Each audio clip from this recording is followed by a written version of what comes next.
At first he thought it was a cloud formation. But it wasn't. It was a man. He was moving across the sky with a big rolled-up sheet of paper in his hands. And it might be the ballad he was holding. It was almost certainly the ballad. The man's face was in shadow beneath a dark hood. And behind him came the man with the violin. Then came the men carrying the coffin.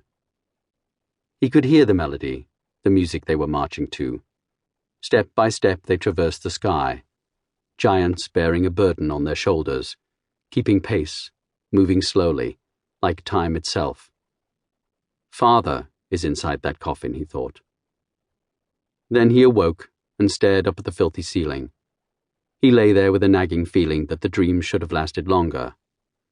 But what does it matter, he thought. I dreamed. For the first time in weeks I dreamed. But it wasn't her song that had made him fall asleep. The song hadn't worked the way he'd expected. It was 6:45. Strictly speaking, it was early, but Singsaker was no longer struggling to wake up. He felt strangely clear-headed, even though he hadn't yet had his daily shot of aquavit. Or maybe that was precisely the reason.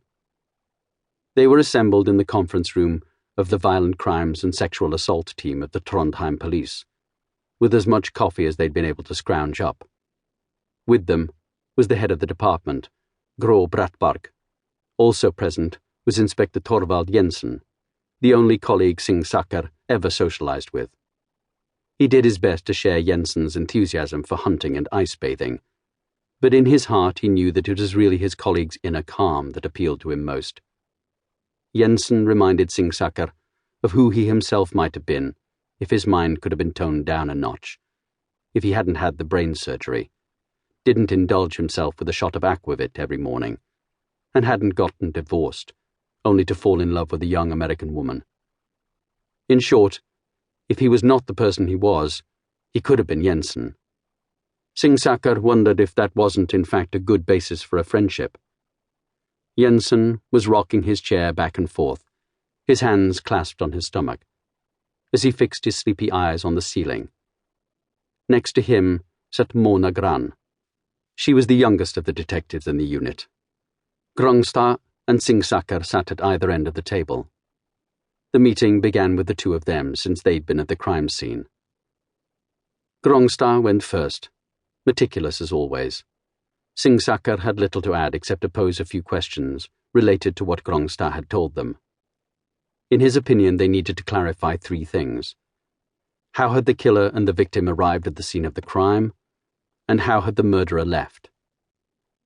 Was it possible to come up with any motive for the murder, based on the evidence discovered so far? Most noteworthy was the music box, which looked like an antique, and the fact that the victim's larynx had been cut out. But the last question was the most important. Who was the victim? Brattberg started in after Singsaker finished. Our first priority has to be identifying this woman without a throat. Singsaker appreciated Brattberg's precise descriptions, which were often specific and thought-provoking. The woman without a throat, he thought to himself. That means something. There's something significant about that. No one in the room disagreed with the priorities of the head of the violent crimes team. They all knew that in most homicide cases, the killer has some sort of connection to the victim. And so the more they found out about the deceased, the closer they would conceivably get to the perpetrator. Gran, I want you to go through all the missing person reports from the whole country. Look at the most recent first, and then work your way back, said Brattberg. Mona Gran nodded, and made a note in her iPad. Singsaker, you need to find out more about the music box. Where's it from? Is it old? Where was it made? And what about the tune it plays? I'd say that music museum at Ringver Manor would be the place to start. Don't they have a good collection of music boxes out there? Jonas Red, said Gran. Talk to Jonas Red. He's probably the foremost expert on music boxes in Norway. He works at the museum. Everyone turned to look at their young colleague, impressed. She shrugged. I go out to Ringver a lot. The best museum in the city, in my opinion, she explained.